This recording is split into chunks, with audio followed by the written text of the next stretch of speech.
Muy buenas tardes, bienvenidos a La Brújula por Radio La Luna AM 1140.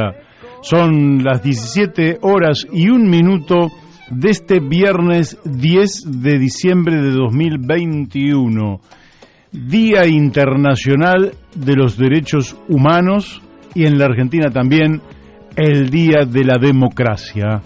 Así que, bueno, es un día para celebrar, un hermoso viernes con una temperatura realmente interesante, porque hace 27 grados aquí en el Palomar en este momento, sin probabilidades de lluvias, con una humedad del 49%, vientos 16 kilómetros por hora, y se anuncia para mañana un día con un poquito más de temperatura que hoy, un domingo con también temperaturas que van entre 17 y 29 grados de máxima con lluvia, y un lunes con 28 de máxima y 17 de mínima. Quiere decir que vamos teniendo temperaturas bastante parejas, pero les decía que el día de hoy es un día bastante particular porque un día como hoy, de 1983, se terminaba el mandato de una dictadura militar que había iniciado sus acciones fundamentalmente caracterizadas por una represión irrestricta sobre jóvenes, sobre militantes, sobre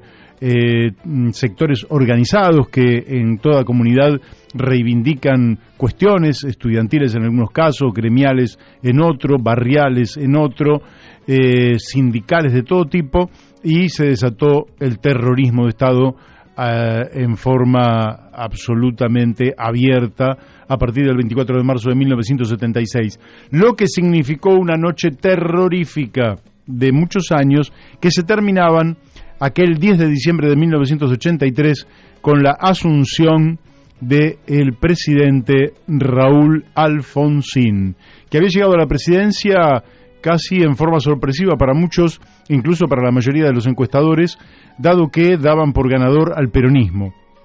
Pero el peronismo había planteado para aquel entonces un respeto a la autoamnistía, es decir, a la impunidad de los militares, y en cambio Raúl Alfonsín había planteado el juicio a las juntas y a los más altos estamentos de las Fuerzas Armadas. Y así fue que cumplió efectivamente con aquella promesa electoral, y en un juicio que es histórico y que creo que está en los anales de la historia universal, perfectamente se pudo juzgar en un clima de Estado de Derecho aquellos responsables máximos de la noche más trágica de la Argentina y llevarlos a prisión como correspondía, pero lógicamente a través de un proceso donde tuvieron la oportunidad de esgrimir todos los argumentos y todas las defensas correspondientes.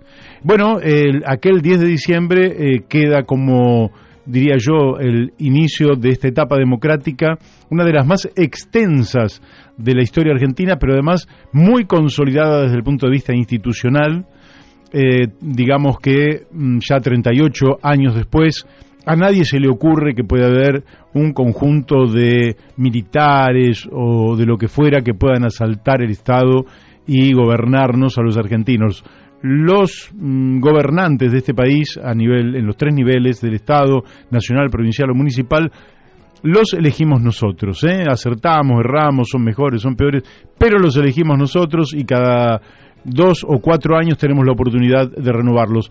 En alguna medida esto es parte sustantiva de la democracia. Lógicamente que la democracia tiene otras connotaciones que las iremos discutiendo y charlando y develando a lo largo de este programa. Programa de este viernes 10 de diciembre de 2021, número 366.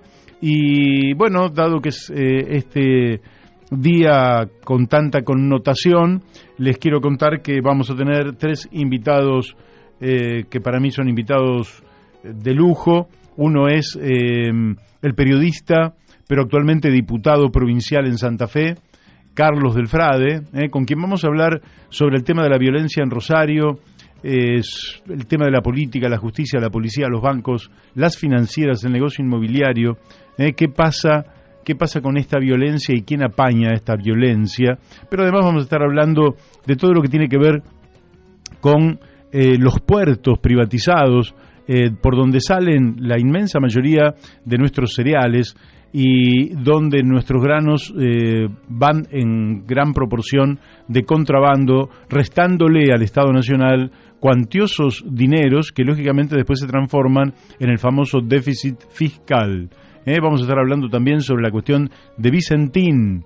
Y vamos a hablar de un montón de cosas más con Carlos del Frade, que realmente lo vamos a entretener todo el tiempo que podamos. Lógicamente que en algún momento lo vamos a tener que cortar porque no va a tener todo el tiempo para nosotros. Pero por otra parte, después vamos a tener a partir de las 18 horas a Raúl Rulo de la Torre. Usted lo conoce porque es el periodista de todos los mediodías de la televisión pública.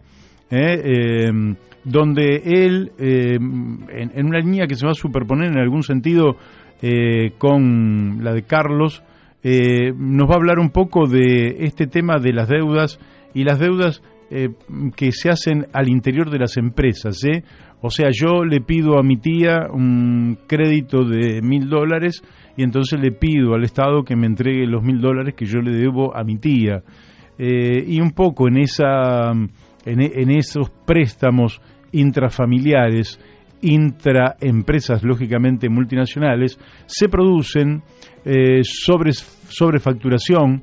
Cuando compro del exterior, compro más caro a mi casa matriz para poder pagar más caro y sacar más dólares del país, y cuando yo vendo más barato, y se van produciendo de esa manera fórmulas de evasión impositiva que también perjudican fuertemente a la República Argentina. Finalmente vamos a estar hablando con Miguel Ponce. Les diría que todos tienen su identidad política, uno es socialista, el otro es peronista, el otro es radical. Eso así los veo yo, por lo menos. Y creo que vamos a tener un programa sumamente entretenido en este sentido. También el Día Internacional de los Derechos Humanos, que me parece que es sumamente importante, porque democracia y derechos humanos son como elementos que van de la mano. Los derechos humanos son a la democracia la sustancia de la democracia, la ética de la democracia. La democracia la queremos porque desde un punto de vista, si usted quisiera, técnico, nosotros en la República, a través del voto, elegimos a las autoridades. Perfecto. Pero no nos podemos quedar en eso.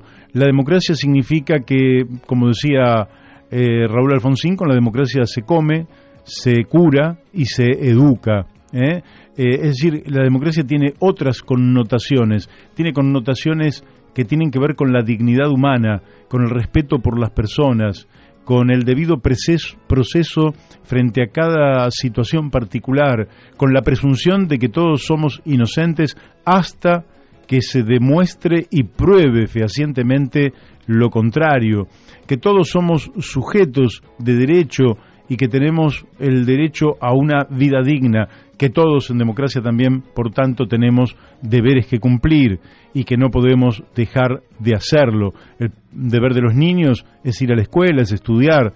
El deber de los adolescentes puede ser parecido, y ya cuando nos transformamos en personas adultas, en mayores, nuestro deber es trabajar, es decir, devolverle a la sociedad una parte de todo lo que la sociedad nos ha dado, porque lo que nos da la sociedad nos cuesta mucho contabilizarlo. Es muy fácil contabilizarlo cuando es dinero nada más, pero la sociedad nos da educación, nos da cultura, nos da estudios, nos da cobertura de salud, nos da infraestructura, nos da la posibilidad de comunicarnos con el resto del mundo, nos da la posibilidad de tener una identidad, somos argentinos, identidad de la que deberíamos estar absolutamente orgullosos, y a veces siento que no estamos del todo orgullosos como debiéramos, pero en fin, creo que un día como hoy viene muy bien como para que consolidemos, digamos, estos conceptos que ya están fuertemente arraigados.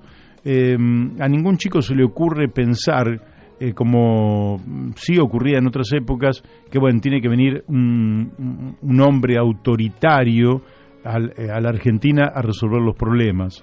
¿Y por qué? Porque en realidad se trataban de falsas ilusiones. Llegaban los hombres autoritarios, de hecho se interrumpió muchas veces la democracia en la Argentina, 6 de septiembre de 1930, en 16 de septiembre de 1955, se volvió en marzo, 29 de marzo del 62. En la primera, la del 30, se interrumpió el gobierno de don Hipólito Yrigoyen. En la de 1955, el gobierno de Juan Domingo Perón. El 29 de marzo de 1962, el de Arturo Frondizi.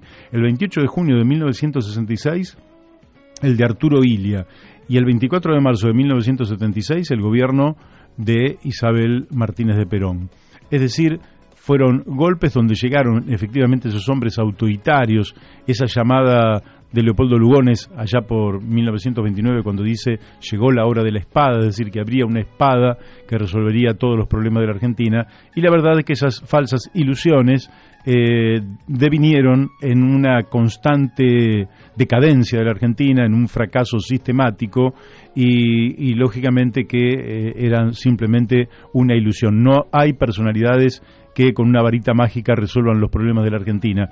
Y los problemas de la Argentina, por otra parte, requieren, lógicamente, de la inteligencia de los dirigentes políticos, de quienes tienen la dirección política del Estado, pero al mismo tiempo requiere del compromiso de los ciudadanos. Una democracia donde no hay participación es una democracia trunca. Y no se trata solo de ir a votar, se trata también de informarse, se trata de opinar, se trata de inducir a otros a pensar, a reflexionar, a tener un pensamiento crítico y a la vez creativo y constructivo.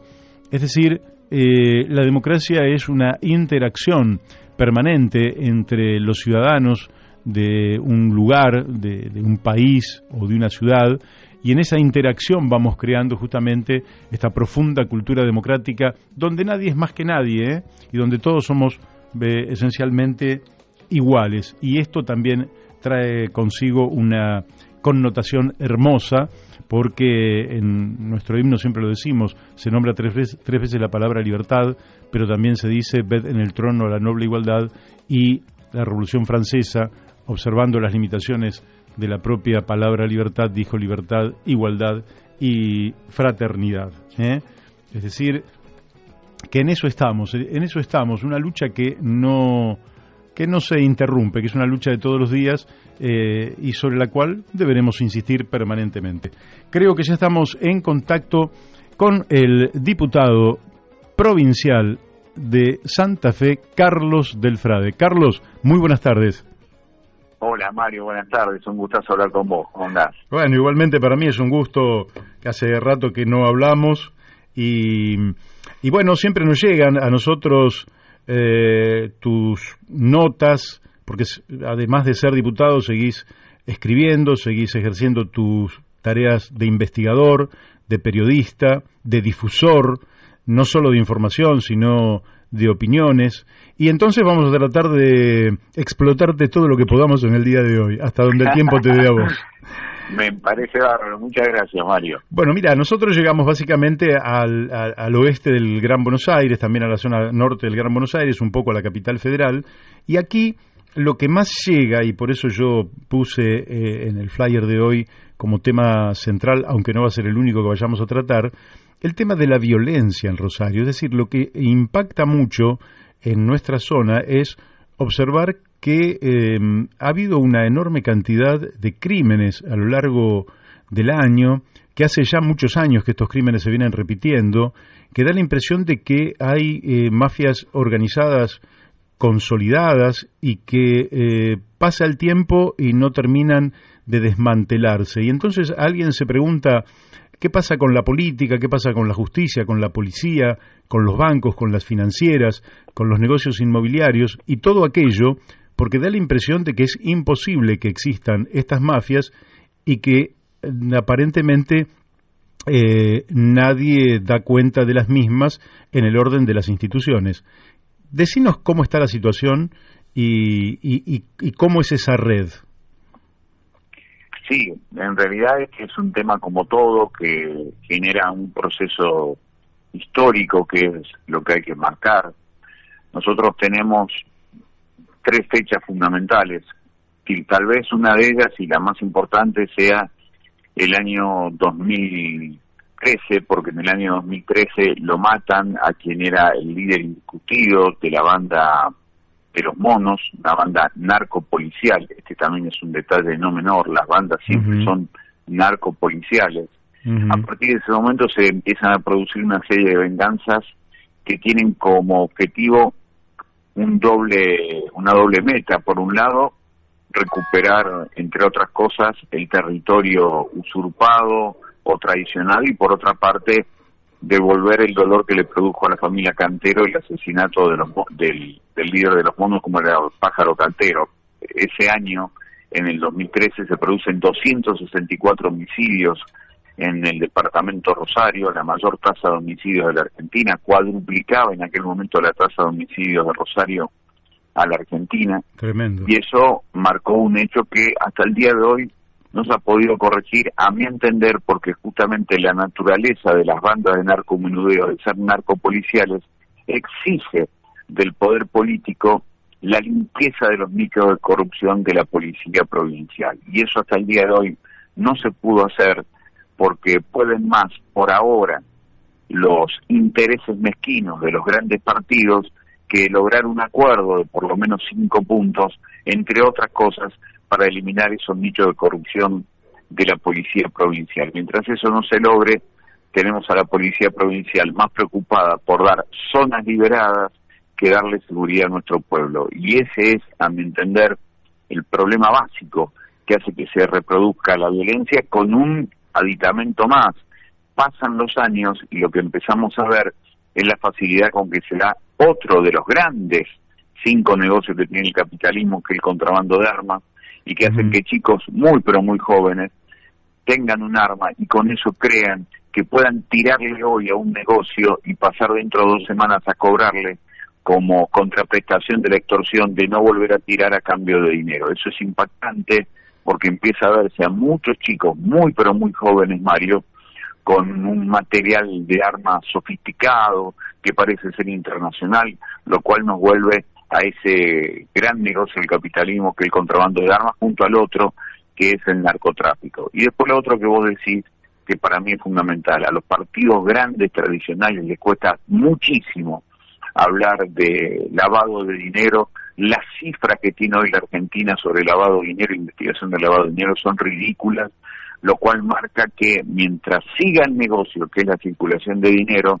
y el narcotráfico y el contrabando de armas son negocios, no se va a cortar ese flujo de violencia, especialmente en los barrios humildes de la ciudad. Ahora, el narcomenudeo implica movimiento de billetes, porque eso me parece a mí que nadie va a hacer una operación de narcomenudeo con una tarjeta de crédito o de débito. Ese dinero luego tiene que canalizarse, porque si es voluminoso, tiene que canalizarse a través del sistema financiero. ¿Cómo ocurre esa operación? ¿Cómo nadie la puede seguir? ¿Cómo nadie la puede detectar? Hoy hay una información al respecto en donde un ex jefe de la barra brava de News, el Coto Medrano, un hombre que fue asesinado en Granadero Baigorria el año pasado, cambiaba justamente el dinero que contaba a partir del narcomenudeo en una financiera de pleno centro de la ciudad de Rosario que se llama Cofirco, y allí hoy fue detenido uno de los integrantes del directorio de esta financiera, por primera vez en mucho tiempo que no caía un integrante de una financiera. La detención es mínima porque va a poder salir en libertad seguramente, pero más allá de eso es la primera vez que esto sucede, porque efectivamente la cuestión de lo que significa el lavado de dinero es llevar gran cantidad de dinero al contado, cambiarlo por dólares, especialmente en el centro de la ciudad. Lo que queda claro una vez más cómo es la geografía de este delito absolutamente clasista que es el narcotráfico.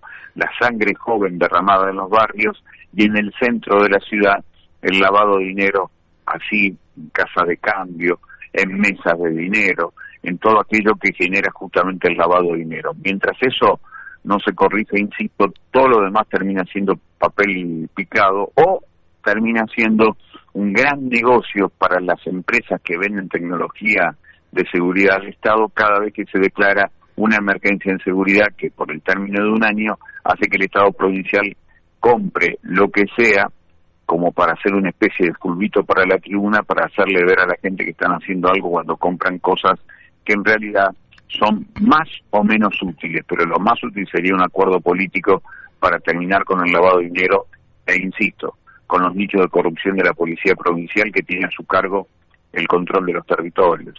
Claro, claro, porque en general, con una tarea de inteligencia, la información sobre estas organizaciones, la policía la debe tener, de manera que efectivamente uno no puede pensar que la policía no conozca cómo son las redes de estas organizaciones, porque aparte acá ocurre en el Gran Buenos Aires, Carlos. En el Gran Buenos Aires yo creo que yo personalmente estoy convencido, porque aparte me lo dijeron, y me lo dijo gente de adentro, que es la propia policía la que administra el suministro de droga y el tráfico de droga, y que hay menos violencia porque son respetuosos de la cuadrícula. Fíjate vos, ¿no? Sí, eso a mí me parece que es así, porque la estructura del desarrollo del narcotráfico en la Argentina, y yo ahí voy a la segunda fecha que te quería marcar, que es el 24 de abril de 1978, plena dictadura militar, a 2 meses del Mundial de Fútbol. Uh-huh. El primer cargamento de cocaína son 200 kilos que llega a la zona franca del puerto de Rosario de Bolivia. Ahí es un acuerdo entre la dictadura de Videla, por un lado, y la dictadura de Banzer de Bolivia. Llegan 200 kilos de cocaína, va a recibirlo Emilio Eduardo Macera. Ahí se inaugura el negocio, y el negocio se inaugura de esta manera, de arriba hacia abajo, es decir, como un negocio paraestatal del Estado, en este caso el argentino y el boliviano, cooptados por dictaduras militares. Eso es realmente impresionante, y es a partir de ese momento que el desarrollo que tenemos en Argentina, especialmente en las 5 grandes provincias, Buenos Aires, Santa Fe, Córdoba, Tucumán y Mendoza, son bandas narcopoliciales siempre. Como vos decís, como vos bien marcás, en la bonaerense lo que se ha dado en todo caso es un improvisamiento de zonas para que no haya disputa de territorio como sí existe en la provincia de Santa Fe. Mm. Y ahí han gobernado distintos colores políticos, sí, a lo largo de los años, porque eso Rosario, por ejemplo, había empezado con Usandizaga, que era radical, Bernet en la provincia, que era peronista. Pasaron los años, el socialismo estuvo muchos años en Rosario, después en Santa Fe, ahora está Pablo Hapkin en Rosario, Omar Perotti en la provincia. ¿Cómo puede ser que en ningún momento puedan sentarse realmente las fuerzas políticas, es decir, vamos a sanear esto y vamos a ir a fondo y convocar a la población a ir realmente a una cruzada, por lo menos para desalentar o desarmar hasta donde se pueda toda esta organización delictiva? ¿Qué es lo que lleva a que el poder político no asuma este desafío? En primer lugar, una frase que aprendí de las familias víctimas de la inseguridad, a quienes le mataron un ser querido. Hace 3 semanas en la legislatura de la provincia de Santa Fe vinieron, y una frase de una mamá fue impresionante. Les decía a los partidos grandes: dejen de tirarse los muertos entre ustedes. Es impresionante la frase. Terrible. Y tiene la contundencia y la profundidad de la simpleza, porque efectivamente eso es lo que ocurre. Cuando un partido gobernante está, y supuestamente debería resolver por sí solo, porque así lo marca la Constitución Nacional y la Provincial, que el Ejecutivo solo se hace cargo de las fuerzas de seguridad, eso ha fracasado en la Argentina. Hoy que cumplimos 38 años de democracia, eso ha fracasado, se debe cambiar inmediatamente eso para no repetir el fracaso. Pero lo que sucede es que cuando un partido gobierna y supuestamente debe resolver el tema de la seguridad, las cifras de las víctimas terminan siendo usadas como una de las principales espadas políticas para restar votos y para ganar votos en las próximas elecciones. Eso ha ocurrido con el Frente Progresista, ha ocurrido ahora con el peronismo, y esa lucha absolutamente superficial, que no resuelve para nada lo que sucede con el dolor de nuestro pueblo, es lo que termina dinamitando cualquier tipo de puente de acercamiento entre las fuerzas políticas, y esa imposibilidad de ponernos de acuerdo, insisto, en 5 puntos estructurales entre todas las fuerzas políticas para que la gente algún día tenga un poco de tranquilidad para vivir, para ir y volver del trabajo, para ir y volver de la escuela, que es lo que realmente se requiere. Mm. Y te quiero, respecto a este tema, te hago la última pregunta. En realidad, en algún momento la acumulación de dinero tiene que manifestarse de alguna manera, porque hay una vieja frase que, bueno, decía un viejo dirigente latinoamericano, que nadie roba para las futuras generaciones. Claro, Se roba, y de alguna manera lo que robé lo tengo que manifestar, o bien me compro un coche, una Ferrari, por decirlo sí. brutalmente, o bien me hago una casa despamparante, o bien hago un edificio y blanqueo ese dinero. ¿Hay manera de que se visualice por dónde se materializa finalmente ese dinero? Sí, por las distintas vías que marcaste recién en tu ejemplo imaginario se ve. Los autos de alta gama, el desarrollo inmobiliario que es bastante obsceno en Rosario, porque a partir del año 2007, que es la tercera fecha que hay que tener en cuenta en esto de la historia política del narcotráfico en la Argentina, porque el año 2007 es el año en donde la Junta Interamericana de Fiscalización de Estupefacientes, que depende de Naciones Unidas, hace que Estados Unidos y Canadá le prohíban a México la importación de efedrina, que es fundamental para la construcción de metanfetamina. Ese lugar lo ocupa la Argentina. A partir de esa ocupación en el planiferio del negocio multinacional del narcotráfico, en la Argentina no solamente se multiplica por 100 lo que se importaba por efedrina, por eso después el secretario de Lucha contra el Narcotráfico de aquel momento, José Ramón Granero, termina procesado por haberle vendido 20 toneladas de efedrina a los carteles mexicanos, sino que también se comienza a democratizar el consumo de cocaína y la exportación. La Argentina hoy es la tercera exportadora de cocaína de América del mundo y la segunda en metanfetaminas. Eso es impresionante. Generalmente son números que los grandes partidos, insisto, no marcan. A partir de eso, lo que se da es que a partir del año 2007, boom inmobiliario en Rosario y con esta obscenidad.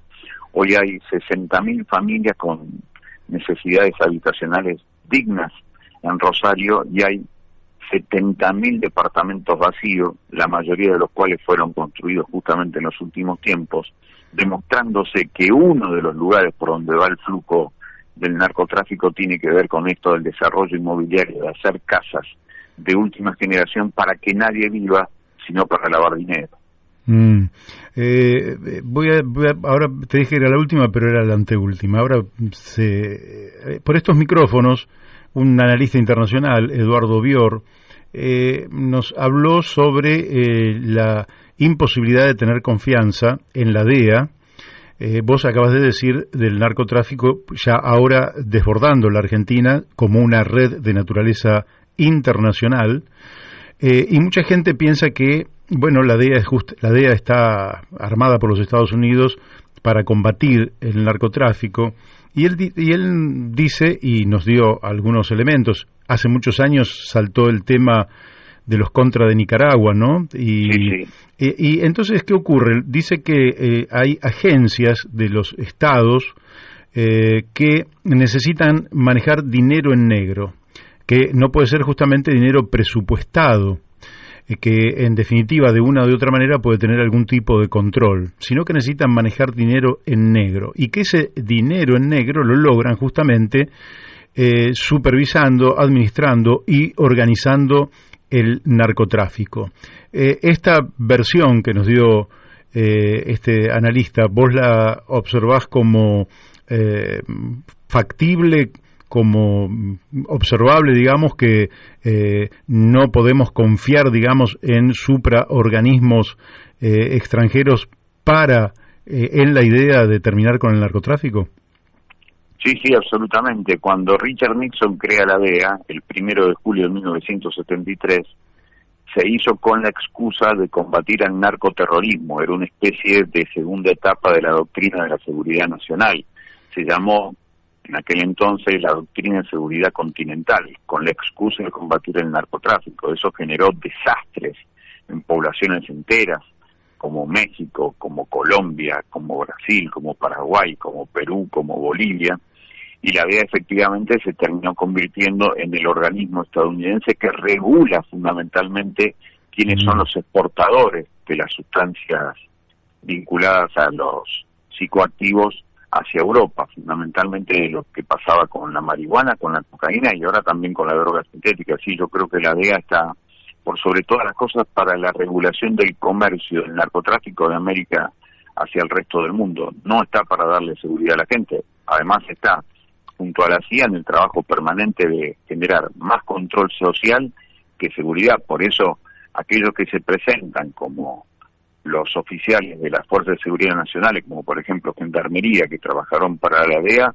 hay que tener muchísima atención porque trabajan más en la idea de eliminar el conflicto social y no el desarrollo de negocios que terminan siendo muy violentos, especialmente en la disputa de territorio, como pasa en Rosario. Tengo una pregunta que en realidad te la tendría que hacer escuchar, pero la voy a sintetizar quizás mal, de Nahum Klicksberg. Nahum Klicksberg, sí. Lo ubicás. Él te quería preguntar, y tengo ahí, pero no vamos a escuchar bien la grabación, por eso la voy a tratar de expresar yo. Dice que en algún momento vos has dicho que por los puertos de Rosario, ya nos vamos corriendo del tema de la droga, vamos al tema de las exportaciones de granos, de aceites, etcétera, que se producen en aquellos puertos. Hay una evasión cuantiosa. Él dice que también en este mismo sentido que lo has hecho vos, lo ha hecho Alcir Argumedo, lo han hecho desde la Federación Agraria y otros sectores. Y él habla de una cifra muy voluminosa, pero yo no quiero dar la cifra. ¿Vos podrías ratificar que efectivamente por la falta de control de nuestras exportaciones en los puertos, Argentina está perdiendo miles de millones de dólares que podría haber recaudado el Estado y que en definitiva podrían haber sido derivados lógicamente a las actividades propias del Estado? Sí, sin duda, porque incluso eso es lo que se ve con absoluta claridad en el caso de Vicentín, pero lo que se puede llegar a decir que, como se dice en el sector que más genera exportación en la Argentina, que es los 38 puertos que están sobre el río Paraná y sobre la ciudad histórica de San Lorenzo, por lo menos 1 de cada 3 barcos no termina nunca siendo revisado, con lo cual tenés ahí un 33% de evasión impositiva o de elusión, a lo cual también le tendrías que sumar lo que significa la sobrefacturación de importaciones, la subfacturación de exportaciones para pagar cada vez menos impuestos y en forma paralela hacer algo que es muy importante, marcar la vigencia de las 500 leyes que todavía están vigentes de la dictadura en el presente, hoy en el Día de la Democracia, pero también de los derechos humanos. Eso es fundamental tenerlo en cuenta. Hay 500 leyes vigentes de la dictadura, entre ellas la de inversiones extranjeras, que prohíbe revisar las bodegas de los buques cuando están en tránsito por los ríos argentinos. Eso ha generado que, por ejemplo, en febrero de este año, 16 toneladas de cocaína han salido desde el río Paraná y fueron recién detectados en Europa. De eso hay muchísimos casos en la historia reciente. Y marca no solamente que las exportadoras solamente a declaración jurada dicen lo que exportan y lo que importan, sino que allí también van materias absolutamente ilegales. Nosotros tenemos un Estado bobo y cómplice, lo tenemos que convertir en un Estado inteligente y transparente, porque hoy más que nunca lo necesitamos por la enorme cantidad de familias empobrecidas que tiene la Argentina. Así que es fundamental para nosotros recuperar el control, la administración y la planificación del comercio exterior de granos. Y vos, en el caso de las exportaciones de granos, ¿en qué nivel, porque lógicamente al ser operaciones en negro no se pueden registrar y el INDEC no podría tomar nota al respecto, pero haciendo una aproximación, ¿cuánto dinero dirías vos que se evade en dos niveles? Por un lado es lo que se exporta y no se paga por impuesto, pero por otra parte lo que se exporta y divisas que no se declaran en el país, de manera que hay una doble acción sobre la Argentina que por un lado se priva el Estado de tener una recaudación impositiva, pero por otro lado se priva de tener los dólares correspondientes a una exportación que tiene absolutamente que ver con la fertilidad de nuestra tierra. Quiere decir que no se puede decir que sea una actividad individual privada, sino que está indisolublemente ligada a nuestro territorio y por tanto el Estado tiene todo el derecho del mundo a actuar en este sentido. ¿Cuánto dirías vos que es aproximadamente o cuánto se dice que es esta evasión?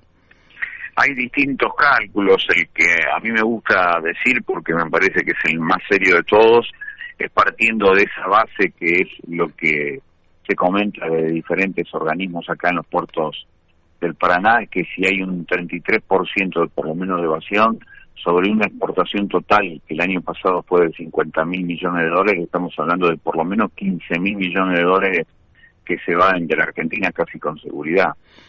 Eso es muy impactante.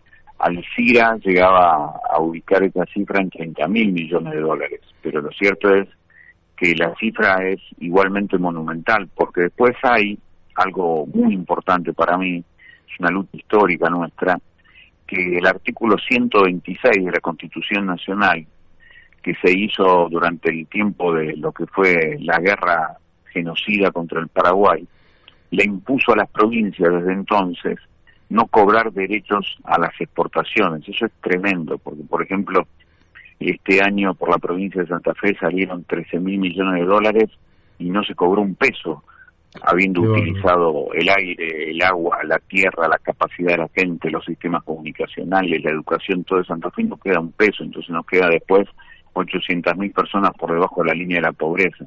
Así que esa discusión es muy fuerte, la cifra de por sí es muy grande, estamos hablando de entre 15.000 y 30.000 millones de dólares como mínimo, y hoy eso es un regalo inadmisible, porque termina siendo una bestialidad en medio del empobrecimiento que tenemos en nuestro pueblo. ¿Puede haber ahí triangulaciones con buques de bandera paraguaya o de otra nacionalidad? Claro, ahí en Paraguay pasa algo realmente extraño, porque Paraguay se termina convirtiendo de pronto en el segundo exportador de soja de América Latina, pero lo cierto es que ni siquiera tienen los puertos para hacerlo. Por eso yo digo que lo de Vicentín es muy claro, porque cuando nosotros estudiamos el funcionamiento de Vicentín Paraguay nos encontrábamos que solamente había 6 personas en una oficina en Vicentín Paraguay, que no había puerto. Entonces las miles de toneladas que Vicentín decía sacar por Paraguay, nunca las sacó por Paraguay. La hacía aparentar que salía por el Paraguay, era simplemente un asiento contable en una página digital. Esa monumental maniobra de falsificación genera además esta idea de que Paraguay se ha convertido en el segundo exportador de soja, lo cual no es verdad. Termina siendo maniobras fraudulentas para evitar el control del Estado. Claro. Y Vicentín, que en realidad, antes de la finalización del gobierno de Mauricio Macri, recibió créditos monumentales por parte del Banco Nación, y finalmente va a la quiebra y ahora está en concurso, ¿verdad? Sí. El presidente dijo que en un momento que debía expropiarse y hubo mucha gente, entre ellas yo, que respaldó esa postura, después dio marcha atrás, después de un banderazo que se hizo a favor de Vicentín. ¿Cómo está la situación y vos cómo caracterizarías a ese grupo empresario? Es decir, tanto desde el punto de vista moral como desde el punto de vista del manejo financiero de la empresa. Vicentín se terminó convirtiendo, como siempre decimos nosotros, en el fugaducto del macrismo. El director de Vicentín, a través de 8 personas, con la complicidad del presidente del Banco de la Nación Argentina, en aquel momento Javier González Fraga, y el presidente del Banco Central de la República Argentina, Guido Sanleris, con el conocimiento absoluto del entonces presidente de la Nación, Mauricio Macri, permitió que Vicentín, entre noviembre del año 2019 y enero del 2020, sacara nada más y nada menos que 791 millones de dólares, que eran del pueblo argentino porque eran del Banco de la Nación Argentina, y lo sacaran a través de 8 cuentas personales de estos 8 directivos de Vicentín y fueron a parar a paraísos fiscales. Eso fue fuga de capitales, lavado de dinero, incumplimiento de deberes de funcionarios públicos. Por eso se abrieron 5 causas penales. Entre los que están procesados están justamente todos los integrantes del directorio del Banco de la Nación y del Banco Central durante el tiempo del macrismo, y hay ya por lo menos 14 integrantes del directorio de Vicentín que también están procesados por distintos delitos de estafa. Con lo cual, evidentemente, Vicentín fue al macrismo lo que en su momento fue el escándalo de las carnes a la década infame, es decir, la colonización del Estado al servicio de intereses privados para generar, entre otras cosas, el enriquecimiento de capitales financieros y el empobrecimiento del pueblo trabajador. Eso es lo que ha generado Vicentín. Hoy ese concurso preventivo de acreedores está preñado de una de las mentiras madres, que es hacernos creer que Vicentín es solamente una empresa cuando en realidad es un ecosistema de 33 empresas. Y cuando eso se caiga, posiblemente sea tarde, porque eso ya va a estar en manos extranjeras, especialmente del grupo Glencore, que ahora se llama Viterra, y que se va a quedar una vez más con gran parte del comercio exterior argentino de granos, que sigue siendo la principal arteria por el cual se alimenta el corazón de la economía argentina. Por eso es tan importante que avancen las causas penales sobre el caso Vicentín, para que, entre otras cosas, recuperemos ese dinero que se robaron y que lo enviaron a paraísos fiscales. Y se discutió mucho de que Vicentín podría haber sido en manos del Estado y con una gestión social, podría haber sido una empresa testigo a partir de la cual el país supiera mucho más sobre el manejo de las exportaciones en la Argentina. ¿Vos creés que todavía esta tesis es válida, que Vicentín podría transformarse en lugar de pasarla a manos extranjeras en una empresa testigo en manos de la Nación Argentina?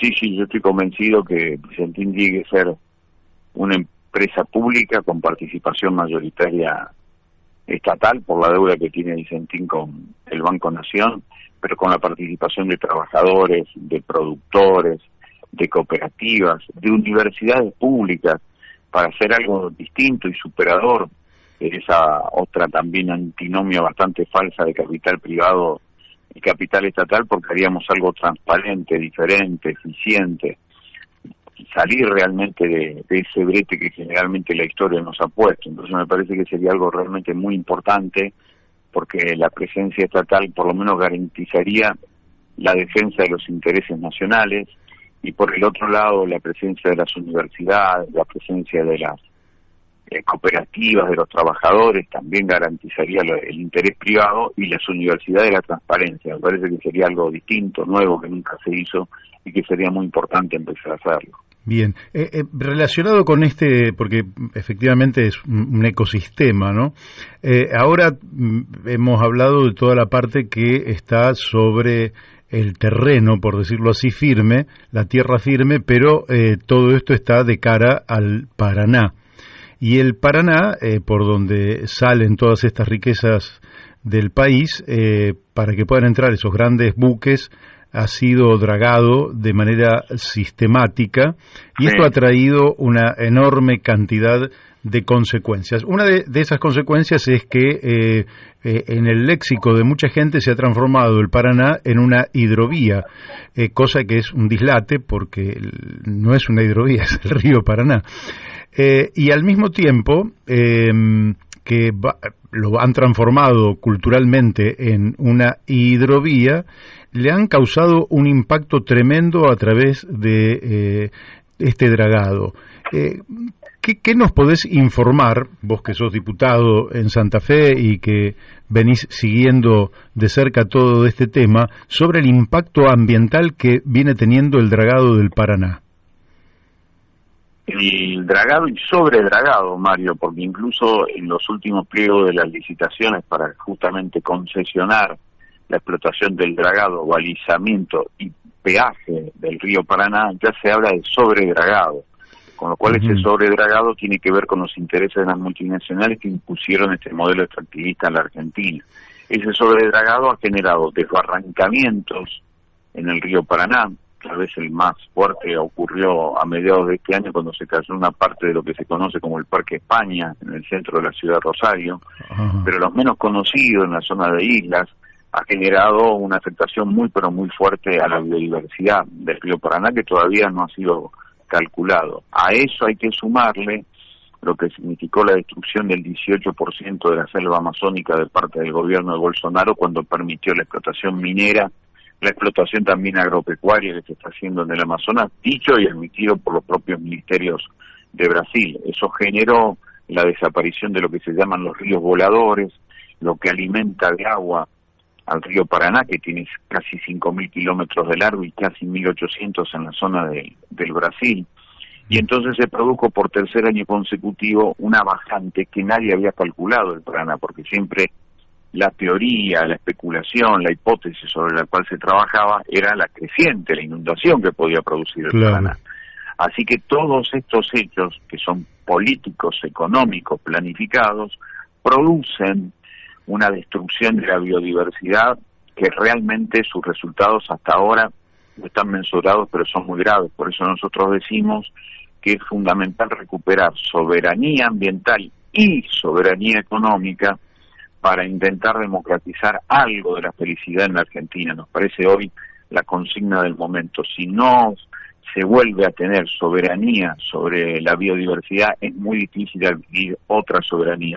Y eso es lo que está diciendo hoy el sobredragado al cual fue sometido el Paraná, especialmente a partir de 1995, cuando el menemato produce la privatización del servicio de dragado, balizamiento y peaje. Te hago las dos últimas preguntas porque el tiempo se nos ha ido y hemos hecho abuso de tu paciencia.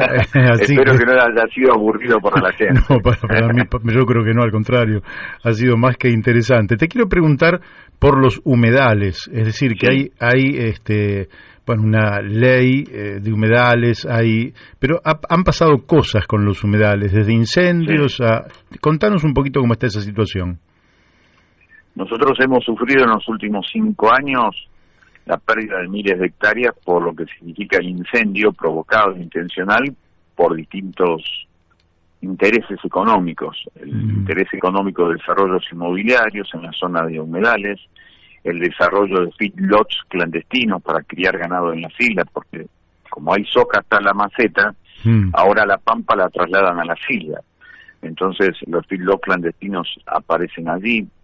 Y después aparecen todos otros emprendimientos de intereses económicos bárbaros que son de, insisto, de cuestiones inmobiliarias a situaciones vinculadas con el ganado o la explotación sinceramente vinculada únicamente a la cuestión de justamente ese sojalismo exacerbado de lo que hablábamos.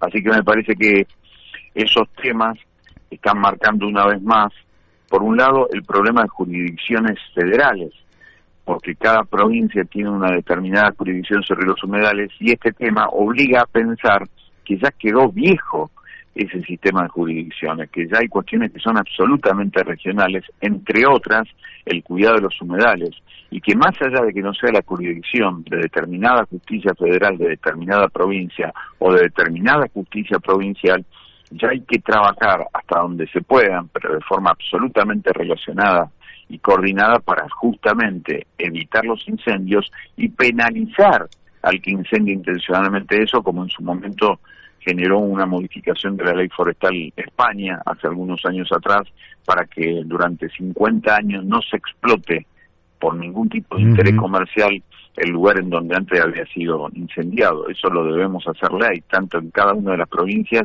como a nivel nacional. Bien, y entonces la última que tiene que ver con la contaminación del Paraná. Te quería preguntar, y voy a aprovechar, porque ya ahora sí no te voy a hacer más preguntas, entonces te tiro dos en una, que tiene que ver con la situación de las fumigaciones, es decir, cómo está la situación de o sea, te pregunto por la contaminación del Paraná y al mismo tiempo que me des tu opinión o la situación concreta en la cual está el tema de las fumigaciones. En la provincia de Buenos Aires hay una lucha muy intensa porque no se respetan las distancias respecto de escuelas, respecto de cascos urbanos, y realmente las fumigaciones están causando daños en la salud que en algunos casos son absolutamente irreparables, y quería preguntarte qué sabes sobre esta situación en Santa Fe también. Y con esto ya no te pregunto más por hoy.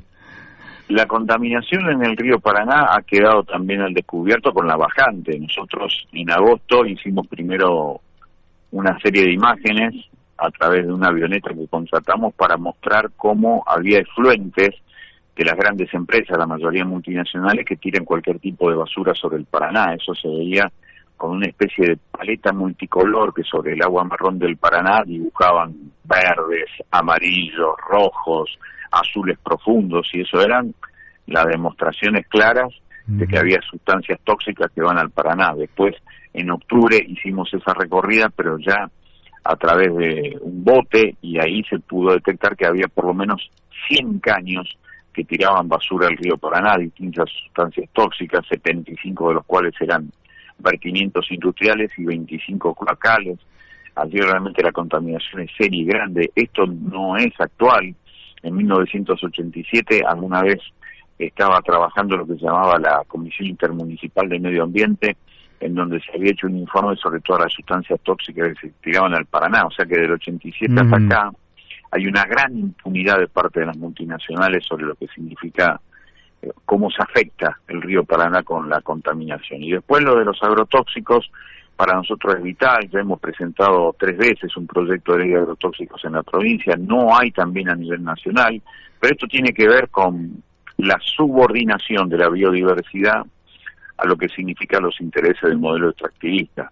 Para hacerlo más claro y más contundente, en el altar de la vida cotidiana está el dios dinero, y absolutamente subordinado a ese dios todo lo que tiene que ver con el cuidado del ambiente y la salud. Por eso la gente se sigue enfermando y se sigue muriendo como consecuencia de la democratización del veneno. Aumentó un 1000% la circulación de los venenos en Argentina, mientras que la superficie de soja ha aumentado en un 60%. Eso es impactante, es decir, más veneno para apurar la producción, y eso es lo que hace que después interese poco y nada legislar sobre los límites. Al revés, ahora que hay legislaciones locales sobre la cuestión de la fumigación, vemos que se achican los márgenes. Hay incluso legislaciones que hablan de poder fumigar a 20 metros de los cascos urbanos, lo cual es una barbaridad. ¡Qué locura! ¡Qué locura! Bueno, Carlos, de mi parte te agradezco muchísimo la amabilidad que has tenido de prestarnos todo este tiempo, y lógicamente que por hoy te voy a desear felices fiestas, que recibas muy bien el año próximo, y seguramente dentro de un tiempo te volveremos a molestar porque nos quedaron unas cuantas preguntas en el tintero. Dale, muchísimas gracias, Mario, un abrazo muy grande y gracias por esta deferencia. Fuerte abrazo, gracias. Chau. Bueno, hemos hablado con el diputado provincial, periodista, escritor, con muchísimos artículos, con muchísimos libros, Carlos Delfrade, un viejo conocido que para mí es un gusto, es un placer poder entrevistarlo, un estudioso, un investigador, y que cada una de las cosas que usted escuchó no son comentarios que no tienen fundamento, sino que todo se mueve a través de pruebas concretas con las cuales, lógicamente, luego se actúa correctamente en política, y actuar correctamente en política es actuar en función del bien común y no justamente, como decía Carlos, para la concentración del dinero en muy poquitas manos en esta Argentina cada día más contaminada, más saqueada y más injusta.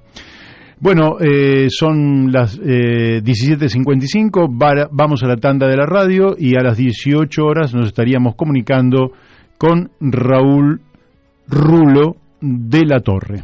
Bueno, seguimos aquí en La Brújula por Radio La Luna, y ya estamos en contacto con alguien muy conocido por todos ustedes, porque está allí en la TV pública como uno de los periodistas más destacados, y estoy hablando de Raúl Rulo de la Torre. Raúl, muy buenas tardes, ¿cómo te va? ¿Cómo te va, Mario? Muy bien. Bien. Justo. Bárbaro. Bueno, para nosotros también. Raúl, vos hace pocos días tocaste un tema que tiene que ver con un asunto que es central para la Argentina, que es la deuda, ¿no? Es decir, los argentinos hace mucho tiempo que vivimos endeudados, nadie sabe bien por qué, siempre pagamos y cada vez debemos más. Y al no encontrarle explicaciones, aunque las hay, y en este micrófono nosotros hemos entrevistado en más de una oportunidad a Héctor Giuliano, a Alejandro Olmos Gaona, a Javier Llorens, en fin, todos especialistas en el tema de la deuda, y hay explicaciones, pero vos el otro día escribiste una nota que tiene que ver con la deuda en dólares, deuda externa en dólares privada, intraempresas. ¿Por qué no nos comentás de qué se trata esa mecánica? Bueno, a ver, en principio, lo que está claro es que Argentina tiene un mercado único de cambios. Cuando este mercado no tiene dólares suficientes, quien abastece los dólares es el Banco Central. Claro. Entonces, y esto lo hace para evitar que el dólar se dispare a un precio estratosférico. Si hay una demanda mayor que la oferta, quizá en un país como Argentina que tiene estas limitaciones y estas restricciones de divisas, y como vos decís, están endeudados, lo más probable es que el dólar salte a cualquier nivel sin techo. Entonces, para evitar eso, el Banco Central es el que abastece. Esto para entender cómo funciona el mercado. Ahora, después tenemos que ver qué pasa con ese mercado, quién compra y quién vende en el mercado. Resulta que Argentina tiene en los últimos años un saldo a favor en exportación, es decir, los dólares que entran por ventas al exterior contra importaciones.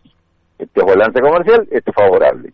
Y con valores importantes, alrededor de 15.000 millones de dólares el año pasado, probablemente esto se repite este año. Y sin embargo tiene problemas y aparte hizo acuerdos para patear para adelante el vencimiento de deuda con acreedores por los bonos, el acuerdo que hizo el año pasado, y con el Fondo Monetario Internacional va tratando de patear para adelante. Todavía no hay un acuerdo, pero por lo menos están los grandes pagos del año que viene. Se sabe que la Argentina no lo va a hacer. Ajá. Es decir, no debería tener en este momento estas condiciones un problema de deuda. ¿Dónde está el problema de deuda? Cuando vas a ver las cuentas, te encontrás con que hay otra deuda de la que nadie habla, que es la deuda externa privada. Es decir, una empresa que tomó crédito en el exterior y cuando tiene que pagar o los intereses o el vencimiento de esa deuda, va y le compra los dólares del Banco Central. Esto es un dato. Ahora, cuando vas a ver los números, resulta que esa deuda es muy grande, es muy importante. Y de esto nadie habla. Son 80.000 millones de dólares la deuda total de privados con el exterior. 80.000 millones. Sí, mucha plata. Sí, comparemos la deuda con el Fondo Monetario Internacional, que es un dolor de cabeza inmenso, son 45.000 millones. La mitad. La deuda que se negoció con los acreedores privados, con los Bonitas, BlackRock, Fidelity y todos esos grupos que se discutió durante todo el año pasado, eran 62.000, 63.000 millones de dólares. Esta deuda es mucho más importante. Ahora viendo el número, yo tampoco la conocía. 80.000 millones de dólares. Y resulta que se vienen pagando desde el año pasado y este año más de 11.000 millones de dólares solamente de intereses. Es decir, solo por eso se está llevando prácticamente todo el saldo comercial que tiene Argentina.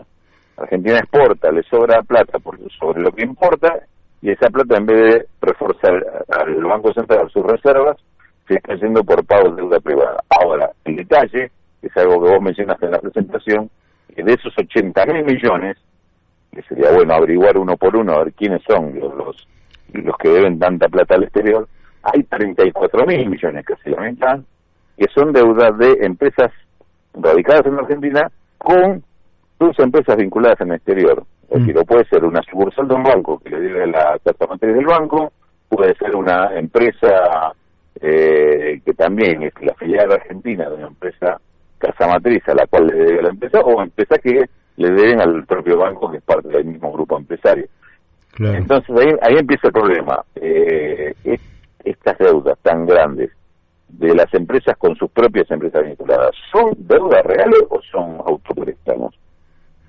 ¿Por qué puede ser un autopréstamo? Bueno, porque si el país está pasando por estas situaciones y tiene restricciones para girar dividendos, girar utilidades, bueno, esto podría ser un mecanismo que utilizan las empresas para disfrazar esa remisión de utilidades, pero bueno, declarándola como intereses de una deuda que tomaron en algún momento en el pasado. Pero me parece que es un tema lo suficientemente serio, más que para hacer especulaciones, para investigar, para decir, bueno, ¿qué pasa? ¿Quiénes son estos deudores? ¿Por qué el país tiene que estar tan pendiente de estos sectores que, obviamente, por tener deuda y pagar intereses, se les habilita y se les venden los dólares?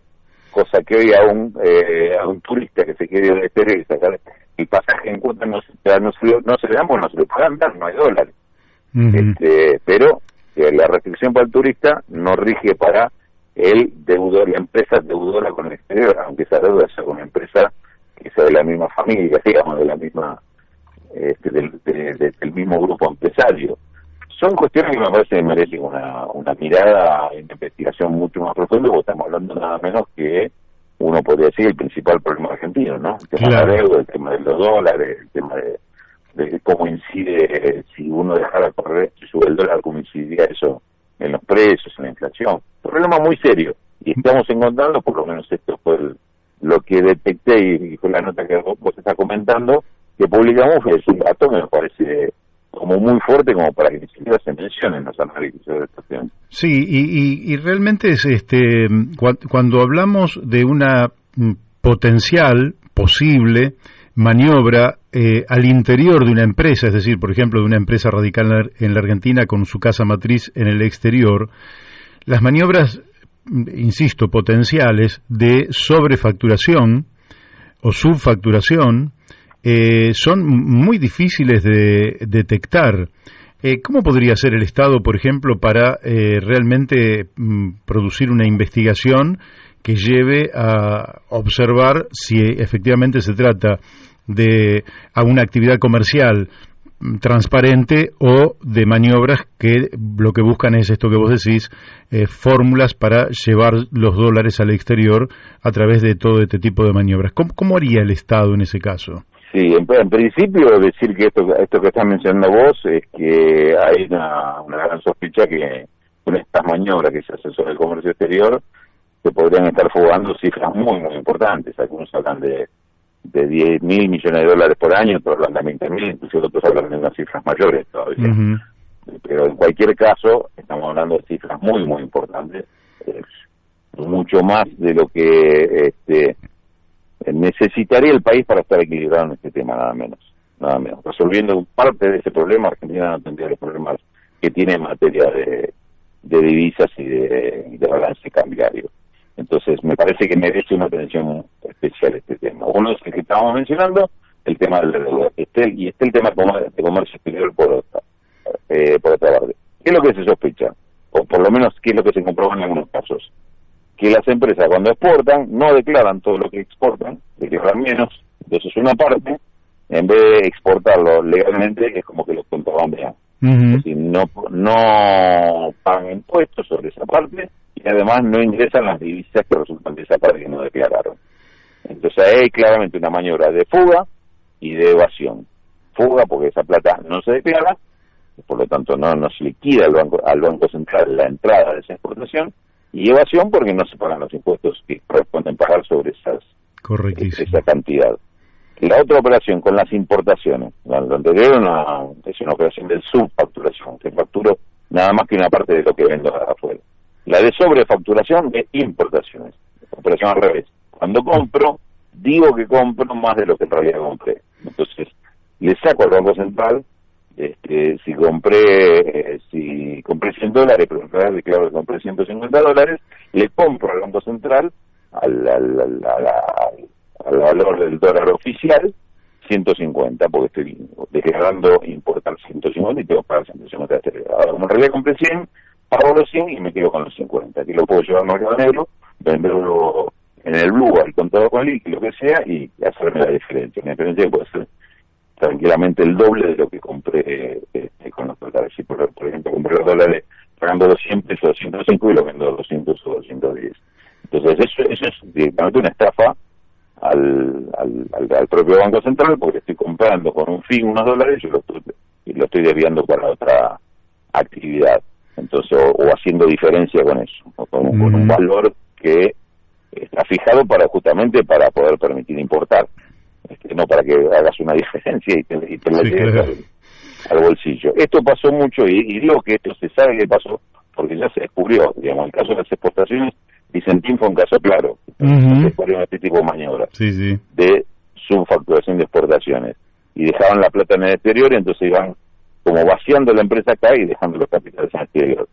En este otro caso, también en el caso de las carnes, con todo el ruido que provocó el tema de las exportaciones a China el año pasado, se descubrió que había muchas empresas que en realidad eran empresas fantasmas que se generaban para hacer este negocio, declaraban exportar determinada calidad o determinada cantidad de carne, y después resulta que lo que exportaban era muy superior en calidad y en cantidad, y entonces una parte directamente no la liquidaban. Y hubo casos que no liquidaron ni esa parte ni la otra, porque la empresa desaparecía una vez que exportaba.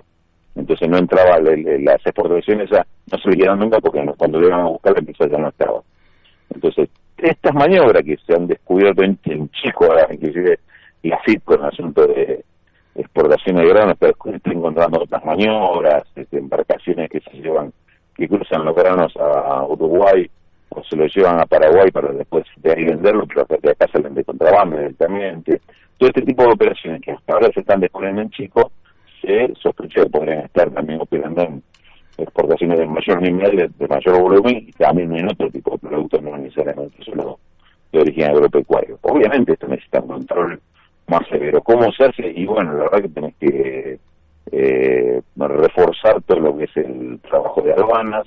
Los puertos que están en manos privadas deberían tener una intervención estatal para controlar lo que pasa por ahí, porque el problema es que pasa y nadie controla lo que entra al puerto, lo que se carga en el barco y lo que sale. Esto se hace muchas veces, se vía declaración jurada del exportador, con lo cual tenés que confiar en lo que te dice que es cierto o no. Los mecanismos de control son bastante fáciles de burlar. Digamos, todo ese tipo de cuestiones, más allá de que se está trabajando, se está mejorando mucho la aduana, que prácticamente durante el gobierno de Macri se ha desmantelado por completo. De a poco se va mejorando, pero yo creo que ahí habría que poner un esfuerzo mayor, aunque algunos sectores privados les molesta, digamos. Sí, es lógico, pero vos ves voluntad política del gobierno de avanzar, porque en un momento el presidente, lo hablábamos con Carlitos del Frade hace un rato, el presidente planteó, bueno, es un tema que en su momento tratamos en este programa mucho en extensión y profundidad, pero planteó la posibilidad de la expropiación, se produjo aquel famoso banderazo, dio marcha atrás. Quiere decir que cualquier avance que pueda tener el Estado, un Estado democrático, con sus autoridades legítimamente constituidas a través del voto popular, con lo cual no habría ningún rasgo de autoritarismo ni nada por el estilo. Sin embargo, el sector privado reacciona violentamente, y esto implica una fricción. ¿Vos ves al gobierno con voluntad de avanzar en estos controles? Sí, y el tema Vicentín te agregó algo, no quedó ahí solamente el tema de la marcha atrás con la expropiación, sino que posteriormente, como el caso que te comenté recién, se fueron encontrando toda una serie de irregularidades primero, después estafas directamente y todo tipo de violaciones que se han cometido en términos económicos, o sea, con lo cual hacían más que justificable la expropiación, más que justificable la intervención primero y la expropiación después, o sea que sobraba. Hoy el tema de Vicentín podría tranquilamente convertirse en el manual de todos los delitos posibles, de todos los delitos económicos inventados o por inventar, porque realmente es infinita la cantidad de operaciones irregulares que se han hecho ahí, y con lo cual queda además en ridículo el tema de darle la marcha atrás a la intervención y a la expropiación.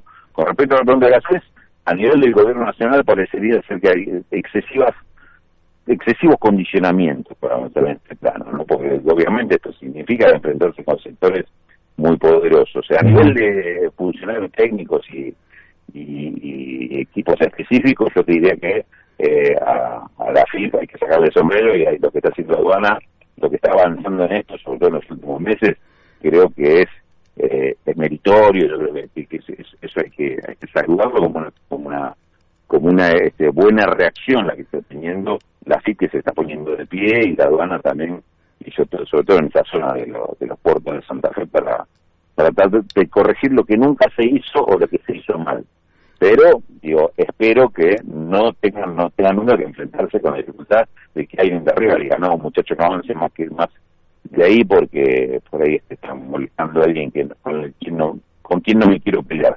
Hasta ahora no tengo evidencia de que esto haya sucedido, inclusive gran parte de lo que se conoce de Vicentín ha sido a partir de denuncias que hizo la FIP a medida que va descubriendo irregularidades en los procederes de esta empresa, así como otros casos que mencionamos de exportaciones de granos y demás. Pero, marco claramente la diferencia en cuanto al juicio que me merece unos y otros, ¿no? A nivel de la FIP y como a nivel que yo de otras entidades, del propio Banco Nación que denunció el caso de Vicentín y demás. Me parece que hay funcionarios que se están moviendo correctamente. Parecería ser que cuando la cosa llega al nivel político del gobierno nacional hay muchas dudas.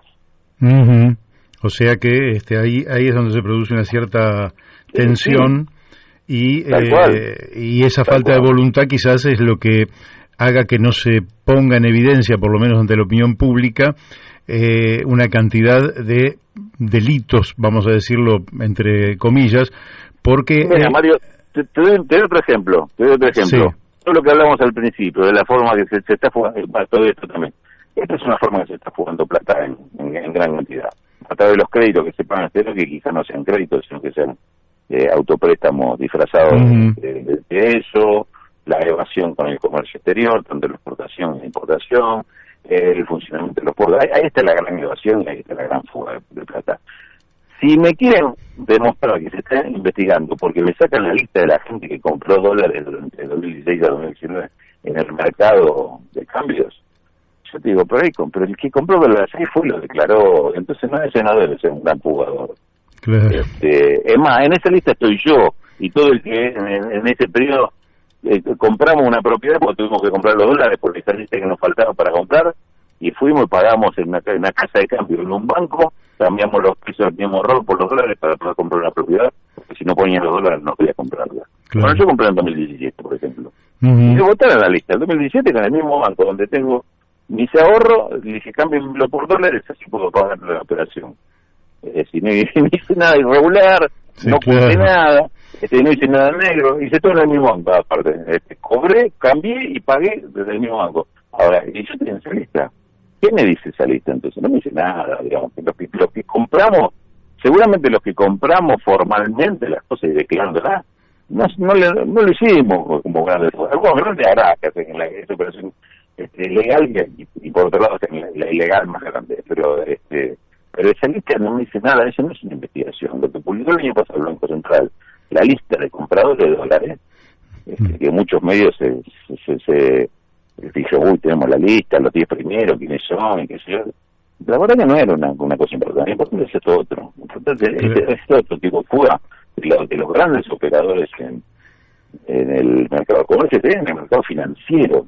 En el mercado financiero. Al primero también quiere investigar todo este sistema bancario, cómo está funcionando. Por algo el tema de la ley de entidades financieras están resistido a la modificación, ¿no? Sí, la reforma de la ley seguimos la ley del 77, recordémoslo, 1977, dictadura de Videla Martínez Dios. Viene bien recordarlo porque hoy es el Día de los Derechos Humanos y la democracia, ¿no? Es increíble que mantengamos... Una democracia muy valiosa que hemos ganado, pero no es una democracia en todos los sentidos y amplitud que tiene la palabra. Seguimos todavía con leyes, reglas y beneficios y privilegios de la dictadura, como este. Así es. Y con esto termino, porque te estoy robando más minutos de los que por ahí... No hay problema. Es más, déjame pedirte disculpas públicamente, porque me había olvidado que habíamos quedado en este compromiso a vos y a los productores cuando me llaman, ¿de dónde me llaman? Si estaba en otra cosa, pero no. Es cierto que habíamos tomado todo el compromiso hace unos días de esta nota, así que sí. Vos tenés contacto, digamos, con sectores del oficialismo, que sería digamos, en el contexto de la política argentina, de los dos grandes bloques, o los dos bloques mayoritarios de la política argentina, este sería el que mejor predisposición podría tener para hacer una revisión de columnas estratégicas de la arquitectura heredada de la dictadura militar. Dado que el otro sector, lógicamente, tiende a consolidar esas columnas. ¿A qué atribuís que no se hayan modificado esta ley, como la ley de inversiones extranjeras y como tantas otras leyes que son absolutamente estratégicas para pensar a la Argentina del futuro, una Argentina productiva, una Argentina en función del trabajo, de un crecimiento, de la reinversión, de las ganancias? ¿A qué lo atribuís?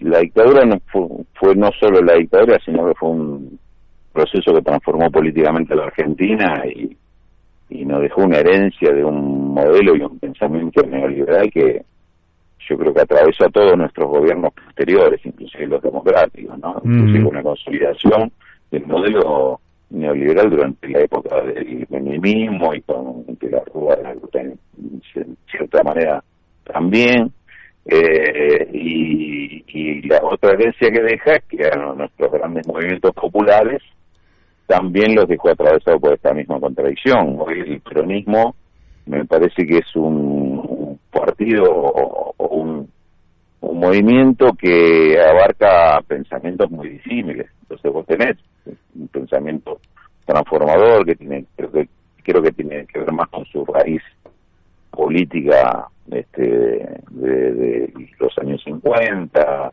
de la Revolución Nacional, de la justicia social, independencia económica y soberanía política, las tres grandes banderas, y otro sector dentro del mismo peronismo que piensa por ahí cosas muy diferentes. Y yo creo que este es un gobierno que es una coalición que expresa o que contiene a esos dos sectores, o por lo menos dos grandes bloques, uno que está dentro de este y otro que está prácticamente confrontando. No sé, es un peronismo, lo puede ser peronismo de derecha, peronismo dependiente, peronismo que prefiere tener buenas relaciones con Estados Unidos y no aliarse a los países periféricos o en lo que en su momento se llamó el tercer mundo. Entonces me parece que esa disputa, esa fricción es parte de este gobierno, y daría la sensación de que las condiciones las siguen poniendo este sector que no quiere esos cambios, ¿no? Que prefiere amoldarse y tratar de buscar un acuerdo con esos sectores poderosos en vez de indagar cuáles son las contradicciones que tienen con esos sectores poderosos, y entonces, bueno, provocar las confrontaciones que tienen que provocar para provocar los cambios, las transformaciones que son necesarias. Sí, claro, sí, porque si digamos, el statu quo, el régimen, el bloque de clases dominantes, con la denominación, la oligarquía, con la denominación que se quiera, ha logrado desnaturalizar a la Unión Cívica Radical, que nace como una fuerza revolucionaria, hace ya mucho más de un siglo, allá por 1890, y hoy es un partido totalmente dócil al régimen. Y si logra domesticar al peronismo, que también nació como expresión de la clase trabajadora, de los sectores populares, y logra domesticar realmente las perspectivas de tener un país soberano, independiente, dueño de su destino, comienzan a entrar en un cono de sombra, porque las herramientas que quedan disponibles para poder cambiar este destino son pequeñas, endebles, y no están siquiera articuladas, de manera tal que... Una revisión así te obligaría a buscar nuevas herramientas. Si el peronismo no va a ser la herramienta para eso, bueno, deberá buscarse nuevas, porque no tampoco te tiene mucho sentido un peronismo que no sea, por lo menos para los sectores populares no tiene sentido. Para para los sectores dominantes sí, seguramente tiene sentido absorber al peronismo y utilizarlo como un partido más de un régimen dominante, ¿no? De que claramente la intención de algunos sectores, no, pero me parece que eso es lo que está en disputa todavía. Y se refleja, por ejemplo, cuando discutimos el tema cómo se negocia con el FMI, se refleja cuando hablamos de estas cuestiones, cómo se resuelve el tema de la inflación, por ejemplo, y se refleja en cada punto donde entra en contradicción los sectores que están manejando un determinado espacio de la economía y los intereses populares. Ahí que hay confrontación, hay que tomar definiciones, hay que elegir bando y decir, a ver cómo opero para que las condiciones se definan a favor de, en este caso, de los sectores populares, ¿no? Así es. Bueno, la última que me quedaría es preguntarte por qué dentro de lo que es el Frente de Todos no se ponen de acuerdo por lo menos en 5 puntos al interior. Digamos que hay 2 sectores, simplificando, y que hay contradicciones en esos 2 sectores. ¿Por qué no se ponen de acuerdo y realmente tienen 5 puntos que pueden ordenar y poner un horizonte a un gobierno que da la impresión de que es el vamos viendo, a un gobierno que da la impresión de que es el día a día veo qué es lo que hago, pero que no tiene realmente un plan con objetivos claros y con un tránsito a esos objetivos también claro. Entonces yo creo que esto hace a un gobierno un poco a la deriva. ¿Por qué crees que no, por lo menos no llegan a 5 puntos de acuerdo al interior de la propia fuerza gobernante? Porque probablemente dentro de esos 5 puntos estén los puntos más difíciles de ponerse de acuerdo, porque se expresa esto que venimos hablando. Me parece que, digamos, por ahí podría inclusive marcarte quizá una diferencia de apreciación en cuanto. Por ahí los objetivos lo tiene claro el gobierno y hay un objetivo en general del gobierno, pero no existe una instrumentación acorde a esos objetivos para lograrlo. Y de repente algunas cuestiones avanzan un poco más porque tenés la suerte de tener funcionarios o algún área que está atendida por espacios que tienen más claro la cuestión, entonces lo van resolviendo y otros no, que yo, por ejemplo, uno de los temas que estuve viendo en las últimas horas es el tema de las carnes y las negociaciones con los distintos sectores y una cuestión muy compleja. Yo creo que Julián Domínguez, alguien que expresa como ministro de Agricultura, expresa un peronismo tradicional y aparte es muy conocedor del sector, no me parece que sea un dirigente conservador o concesivo frente al poder. Y está llevando una negociación que hasta ahora no se había podido llevar a cabo correctamente, y me parece que con el anuncio de él se empezó a ordenar el sector y es probable que en el tema carnes hayamos avanzado después de haber perdido casi 2 años con unos aumentos espectaculares del precio de carne y una caída del consumo popular en algo que en algo tan sensible como eso. Ahora, ¿hacía falta un acuerdo general entre los sectores? No, hacía falta más que nada la instrumentación de la solución. Y en el caso de sí se dio un acuerdo. Me consta que Julián Domínguez fue convocado por un acuerdo entre Alberto Fernández y Cristina. Si no es un funcionario que se pueda decir de qué lado está, de uno o de otro, no. Julián fue un acuerdo, dijeron, bueno, esto hay que resolverlo, traigamos a alguien que esté en capacidad de hacerlo, y bueno, en 2 meses de trabajo me parece que me da la sensación, por lo menos muy sobre el pucho, ¿no? Porque estos anuncios me da la sensación de que empezó a ordenarlo. Muy bien. Pero es un punto. En los demás hay muchas discrepancias. Hay funcionarios que están actuando en determinada área y el otro sector les tiene desconfianza, no terminan de acordar cómo se trabaja en determinados planos. En lo social, obviamente, tuvimos muchísimas dificultades. El crecimiento de la pobreza significa que se hizo una política de salud y de asistencia, pero eso evidentemente no alcanzó, no resolvió. Salimos de la pandemia, de alguna forma salimos, no es que el tema esté superado totalmente, pero salimos del peor momento de la pandemia con un país más injusto del que existía antes de empezar la pandemia. Así es. Digamos, con sectores que se han inclusive beneficiado de la pandemia, que le han sacado renta a la pandemia, y otros sectores que se han hundido Uh-huh. y que se les tira una soga, una ayuda, pero para que no se hundan tanto, pero no dejaron de hundirse, digamos. Eso es una consecuencia de una política débil con respecto a ese tema. Cuando lo que se debería hacer ahí claramente es una política, aprovechar el momento para hacer una transformación social más de fondo. Es decir, todos estos sectores de trabajo los juegos para darle otro espacio y otra posibilidad de salir, y no las que brinda este sistema. Bueno, no se hizo, y las consecuencias que con asistencialismo le compensas un poquito de lo que pierden, nada más. Nada más. Y eso no es una solución. Raúl, te agradezco la amabilidad que has tenido de salir en nuestro programa La Brújula. Te deseo felices fiestas, que empieces bien el 2022. Bueno, gracias. Igualmente y quizás te molestemos el año que viene. ¿Cómo no? Acá estaremos. Bárbaro. Muchas gracias por el momento que compartimos. Dale. Un abrazo, Mario. Fuerte abrazo. Chao. Chao.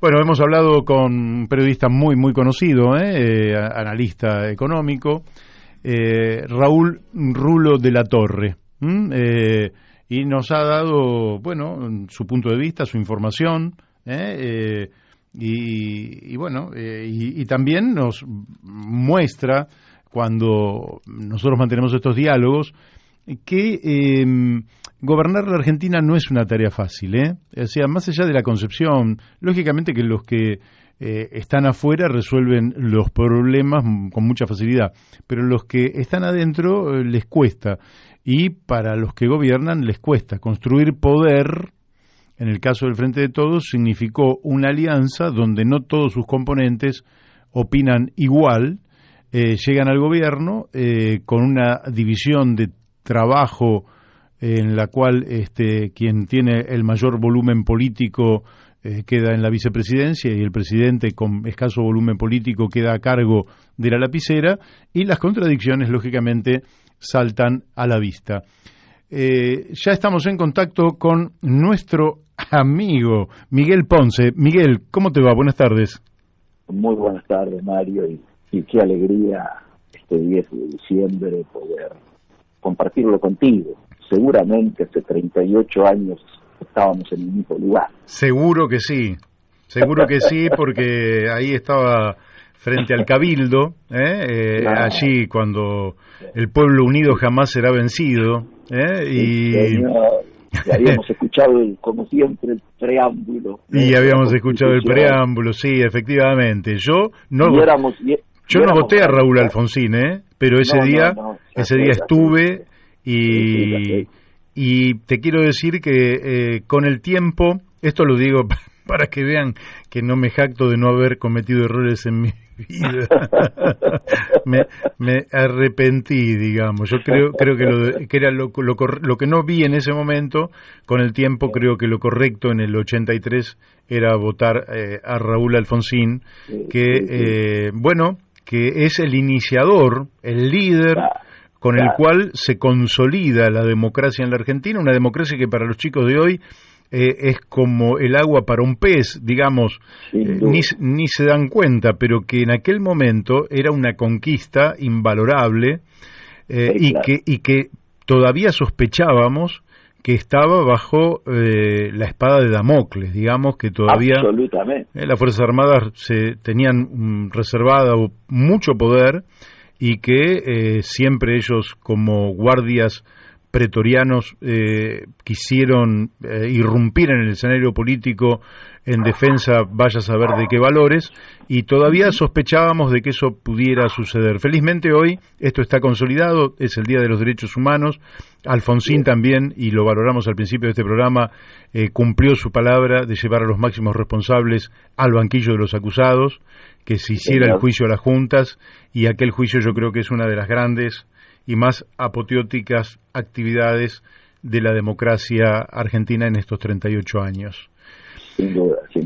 Obviamente, para todos nosotros, esto tiene un sabor agridulce, ¿no es cierto? Porque por un lado, la nostalgia de aquellos días y de la esperanza y de cómo nos sentíamos luego de atravesar la noche más negra, diríamos, que nos ha tocado vivir, ¿no es cierto? Porque, digamos, el terrorismo de Estado, en lo particular, yo estuve amenazado de muerte por la AAA, o sea, había empezado antes del 76, Así es. ¿cierto? O sea, con la última época del lópezreguismo y todo eso, pero luego tuvimos todos los años, ¿no es cierto? Y bueno, seguramente esa situación, insisto, esperanzadora, después de la guerra llamada sucia que habíamos tenido adentro y la guerra de Malvinas perdida, 2 guerras se quedaban atrás de alguna manera, y bueno, hoy esa esperanza que uno recuerda, ¿no es cierto?, genera una contradicción,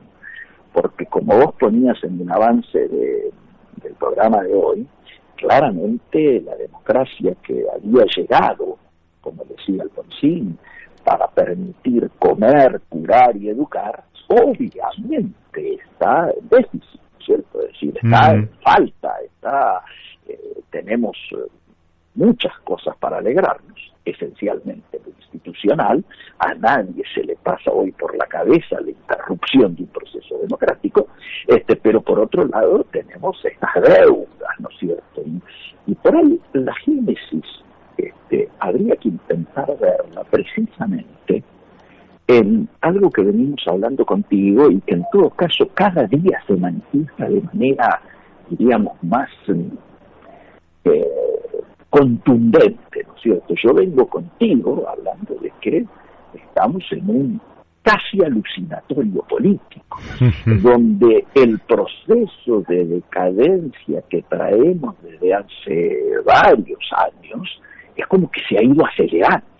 Sí. Hemos vivido, y lo charlamos contigo, la peor campaña política electoral que tengamos memoria, antes de las PASO, pero antes de las generales también. Episodios insólitos que en otro momento, digo, en los tiempos de las dirigencias anteriores, jamás hubieran sido posibles. Pero después de las elecciones, seguimos viendo en el oficialismo y en la oposición espectáculos también grotescos, patéticos, que hoy se convoque a celebrar un triunfo y 2 años de un gobierno que, en lugar de haber hecho con la generosidad de 38 años de democracia, convocar a la oposición, al oficialismo, a todos sin hacer distinción, estén celebrando su propia fiesta luego de esa derrota.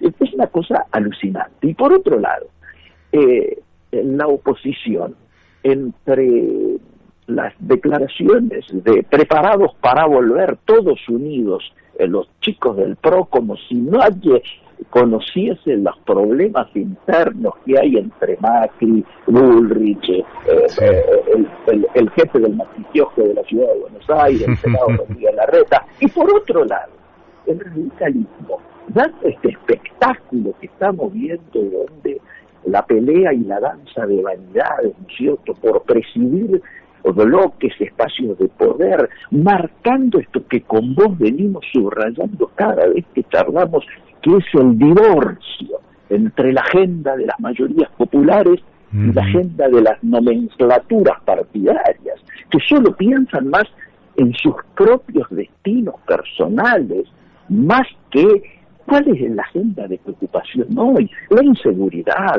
qué pasa con la salud y la nueva ola digo de la pandemia, ¿cierto? ¿Qué pasa con se cobran o no los jubilados lo que se había prometido, se recupera o no el salario, qué va a pasar en las fiestas, cerramos o no cerramos con el Fondo Monetario, el dólar va a seguir subiendo como sigue, la inflación va a seguir subiendo como, es decir, estos temas que a muchísima gente le preocupan, que no saben cómo van a empezar el año que viene, ni hablemos ya de las vacaciones.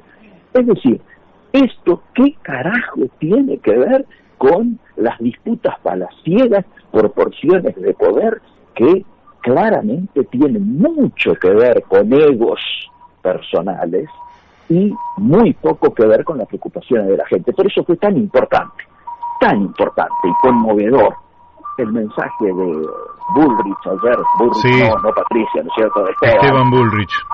En un discurso antigrietero que yo suscribo de la A a la Z, digo del principio al fin, marcando claramente que de esta grieta solamente se benefician los pícaros que tienden a repartir palas para seguir profundizándola, y que se perjudica a la inmensa mayoría, y que si no somos capaces de sentarnos los distintos, ¿de qué manera vamos a encontrar 4, 5, 6 puntos comunes que nos permitan mirar un poco más esperanzadamente hacia adelante? Bueno, esta es un poco la sensación que un 10 de diciembre obviamente tiene que traer. Sí, bueno, estamos en deuda, la culpa es la diligencia, ¿no es cierto? La decadencia, el aceleramiento de la decadencia tiene que ver con el aceleramiento de la decadencia de nuestra diligencia, obviamente. Sí, yo veo efectivamente lo mismo que ves vos, es decir, hay como cuando los políticos se pelean por cargos que solo a ellos les interesan, eso es como que es como un agujero negro que se traga la luz y que para la gente viene la oscuridad. Pero ayer Esteban Bullrich, podríamos decir que encendió un foco y generó un clima y una emoción que a mí me pareció que era una enorme oportunidad. Es una oportunidad además porque el oficialismo, que sabe que va a ir a un acuerdo con el Fondo Monetario Internacional que es, si se quiere, poco simpático para nuestro pueblo, que además quiere socializar de alguna manera esa carga en un acuerdo con la oposición. Bueno, aunque las cosas no sean del todo buenas, si vamos juntos es mejor. ¿No, vos sentís que se aprovecha ese ánimo que generó un discurso de unidad que hacía mucho que no escuchábamos? Mira, si uno tiene que mirar por la reacción del presidente del bloque oficialista, Mayans, uno diría claramente esa, diríamos, conmovedora reacción generó que del otro lado hubiera una generosidad o un planteo de adecuarnos con tal de que se quede. El hecho de que se haya manifestado allí que se quería que alguien que había dicho, que acababa de decir lo que dijo, se quedara, a mí me daría, no quiero ser ingenuo, me daría una luz de esperanza, como vos bien decías. Si no somos capaces de abrir la mano para intentar dar, no digo un abrazo porque estamos en pandemia, pero por lo menos poner un puño que no sea para la pelea, sino para intentar encontrar un punto de coincidencia, y la salida va a ser muy difícil. A ver, porque hay que ser muy concreto en esto. Los mercados no tienen la sensibilidad de episodios como el que estamos hablando. Acaba de salir hoy, hace un rato, un comunicado del Fondo Monetario marcando la cancha, digámoslo con todas las letras. El gobierno lo ha recibido con alegría porque se reconoce allí, leyó la mitad del vaso medio lleno, ¿no es cierto?, que es decir, reconocen que la inversión y el proceso de, digamos, reactivación ha sido superior al que se esperaba nacional e internacionalmente, bueno, etcétera, y que se va a seguir trabajando juntos y que se va a plantear una salida que no implique un ajuste grosero, diríamos, o ortodoxamente fondo monetarista, por decir de alguna manera. Pero por otro lado, la verdadera violencia ocurrió media hora después. Los bonos argentinos que venían subiendo tuvieron una caída. ¿Y por qué? El riesgo país que venía bajando subió. ¿Por qué? Y porque hay todavía una sensación de que se cree que, primero, no se cumplen los tiempos que se habían prometido. Tal como yo lo dije, y creo que llegué a decirlo con vos, técnicamente era imposible llegar al acuerdo prometido por el presidente antes de fin de año. Ni siquiera ha mandado al Congreso, como había dicho que lo iba a hacer la primera semana de diciembre, el famoso plan plurianual. Ahora están especulando con que el fondo puede llegar a trabajar entre el 24 y el 31, cuando ciencia ficción. Ciencia ficción, el Fondo Monetario se toma históricamente un receso entre el 23, 24 de diciembre y el 10 o 15 de enero. Por lo tanto, miremos que lo que habíamos hablado, creo que contigo, de que para febrero y diríamos en tiempo de descuento, y ojalá sea sin penales, sin penales, si se llega a un acuerdo se va a llegar ahí, sobre la hora, y teniendo que haber pagado en el medio las obligaciones a las que todavía estamos obligados en términos del cronograma de desembolso. Es decir, ¿y hay plata para pagar eso, Miguel? Y estamos en el límite, estamos muy en el límite, por eso han salido, pese a que se dijo en los últimos días de que había habido gestos como para mejorar el tema de las exportaciones, en realidad se ha colocado una suerte de super cepo al dólar que se acaba de prorrogar. Ya la famosa resolución del Banco Central, que ya lleva varios meses, se plantearon 6 meses más de restricciones al sector empresario, con lo cual lo dicho 24 o 48 horas antes de que se quería ayudar a las exportaciones, particularmente de las pymes industriales, bueno, forma parte del relato, ¿no es cierto? Las efectividades conducentes son estas otras. Bueno, pero volvía al tema. Entonces, me parece que esta situación de que los mercados reaccionan muy fríamente, y en la tarde de hoy, llamaron hace un rato avisándome de este quiebre de la tendencia de los últimos 4 o 5 días, está indicando de que, muchachos, la cosa se alarga, por lo tanto las posibilidades de default todavía se siguen manteniendo. Vamos a entrar en una etapa de aquí hasta la firma, en la cual la tendencia de los 4 últimos días, que va a ser la que acaba de empezar hace una hora, y entonces vamos a tener una situación de dificultad. ¿Esto a qué obliga? Obliga claramente a sentarse y arreglar.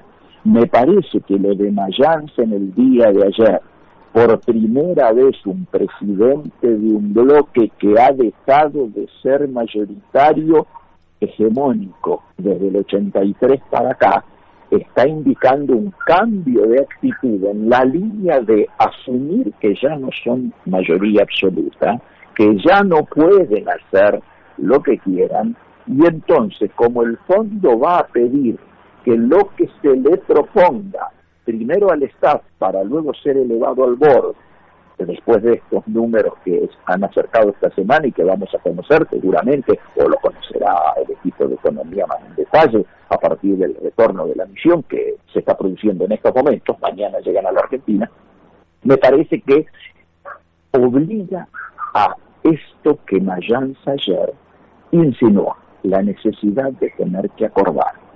Y esto, creo yo, debiera ser tomado con responsabilidad por oficialismo y oposición. Y acá quiero hacer un llamamiento a los correligionarios que en lugar de estar dando el triste espectáculo que se está dando, se acepten las reglas de juego de la democracia parlamentaria, haya un único bloque, porque vamos a necesitar decir las cosas que son necesarios decir para acordar como debe acordarse, con responsabilidad, y evitarle al pueblo una situación de agravamiento de todas las variables y de todas las situaciones que se producirían en caso de que la irresponsabilidad nos termine llevando a un default donde obviamente las culpas, así como las culpas por lo que se firme, van a ser de todos, las firmas, las culpas, si caemos en default también van a ser de todos y nos van a golpear a todos. Entonces me parece que hay que hacer una apelación a la responsabilidad. En este sentido, ya ahora bajando de nivel, debo decirte que a partir del día 17, cuando marchemos al plenario del Comité Nacional, Gerardo Morales, electo presidente, por lo menos vamos a tener un partido institucionalizado que ojalá le marque la cancha a todos los que quieran seguir perteneciendo a él, y lo primero que logren sea unificar nuestra representación parlamentaria. Bueno, me llevaste, voy a dejar de lado el tema de los acuerdos con el fondo, que seguramente los vamos a volver a charlar más adelante, sí, porque claro, no van a llegar en lo inmediato. claro, vamos a tener tiempo.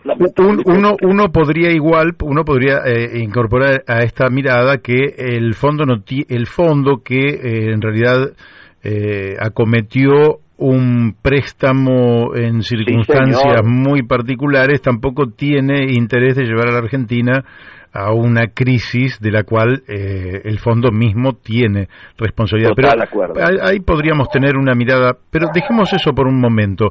Y me quedan poquitos minutitos. Pero te quiero preguntar, yo lo escuché a Gerardo Morales el otro día y fue de una dureza a tal punto que, bueno, dijo barbaridades respecto de Rodríguez Larreta, dijo que cuando pasa un radical le ofrece un cargo, es decir, que lo compra o intenta comprarlo, que la maniobra de ruptura era conducida por Rodríguez Larreta. Me dio la impresión de que volver de eso no va a ser fácil. Claro, pero lo que pasa es que han ocurrido hechos que claramente hace pensar que algo que siempre decimos vos y yo, que no creemos en las casualidades, sino en las causalidades, hay que mirarlo con esa óptica. Yo te puedo dar 3 hechos seguidos ocurridos en el lapso, creo, de una semana. Hace una semana atrás, los diputados salientes votaban en la legislatura de la ciudad de Buenos Aires la privatización de parte de la Costanera, ahora de La Boca, como antes había sido de Costa Salguero. ¿Sí? Sí. Bien, el bloque Evolución votó por unanimidad, ¿sí? 48 horas después se anuncia que todos los diputados votantes son designados por Rodríguez Larreta en su gabinete o en cargos de expectación, de importancia dentro de la estructura del gobierno de la Ciudad de Buenos Aires. Punto 1. Digo primero asunto. Segundo asunto, fin de semana. Congreso de la Juventud Radical. Obviamente, hace 20 años que lo dirige la cantera, lo que es el grupo Evolución Hoy, etcétera y demás. Lo pierden. Caen con la barra de Chicago, porque sabían que no era Chicago, porque sabían que estaban en minoría. Bueno, hay todo un tema, lo quieren judicializar, primero no quieren reconocerlo, finalmente me parece que están reconociendo a una chica elegida, ex militante de la Franja de la Universidad de Corrientes, bueno, una piba brillante, muy buena piba. Bueno, lo concreto es que parece que eso. Segundo. Tercero, 48 horas después rompen el bloque. A ver, con metodologías que todos sabemos que se utilizan en la universidad, en las asambleas universitarias. Sí, claro. Cuando vos vas a perder una asamblea, estás acostumbrado a que o te vas o la rompes, pero nunca la perdés. Estas metodologías no son trasladables al Parlamento. Vos no podés decir, o gano la presidencia, y Jacobiti era el que se planteaba como candidato, luego trataron de cambiar para que no sea una cosa tan capitalina, tan groseramente Rodríguez Larretista, digámoslo, y se planteó entonces que vaya de Loredo. Bueno, lograron armar el bloque ahora 12, pues no llegaron a 18, y resulta que empieza a haber inmediatamente resolución de todos los comités provincias, ya hay 3, pero van a ser muchos más, pidiéndole a los diputados que se fueron del radicalismo, del bloque radical, que acepten la democracia interna y vuelvan al bloque radical. Yo reconozco que me parece que voy a decir algo políticamente no correcto, la chequera del gobierno de la Ciudad de Buenos Aires, o la chequera de Rodríguez Larreta, para decirlo más especialmente, no debiera estar en estos momentos operando de la misma manera que operó durante las PASO. Me parece que esto vamos camino hacia un partido que debe ser más federal, donde haya en esa mesa representantes de todas las regiones del país, 5, 6, NEA, NOA, Centro, Cuyo y la Patagonia, por ejemplo, donde el radicalismo auténtico va a intentar participar integrando esa mesa con seguramente 2 de sus figuras más destacadas, uno por Salta, el Chato Correa, otro por el sur, Mario Cimadevilla, integrado al Consejo de la Magistratura. Es decir, figuras de primer nivel como para aportar a un radicalismo que se plantee construir autonomía, reconstruir autonomía para recuperar la identidad perdida en las 2 últimas presidencias del Comité Nacional. Vamos. vamos a intentar eso. Muy Ese bien. es nuestro objetivo. Amigo Miguel Ponce, el tiempo se nos ha ido, me he pasado porque yo hace un par de minutos debí entregar el estudio, pero la vamos a seguir en cualquier momento. De mi parte te mando un fuerte abrazo y muchísimas gracias por tu participación. Fuertísimo abrazo, seguimos en contacto, Mario, vos sabés, siempre a disposición, y perdones a los amigos de la radio. Y si antes no te vuelvo a... No, sí, te voy a ver. De todas maneras, felices fiestas. Felices fiestas a todos los que nos escuchan. Chao. Chao. Bueno, hemos hablado con Miguel Ponce, dirigente de la Unión Cívica Radical. Ustedes lo han escuchado, todo eso está muy caliente y además su análisis económico. De nuestra parte terminamos aquí. Ahora quédese en Radio La Luna que viene Independiente Rey de Copas. ¿No viene? Bueno, que venga lo que tenga que venir. Les deseo un buen fin de semana y nos volvemos a encontrar el lunes a las 12 del mediodía aquí en Radio La Luna AM 1140. Chau.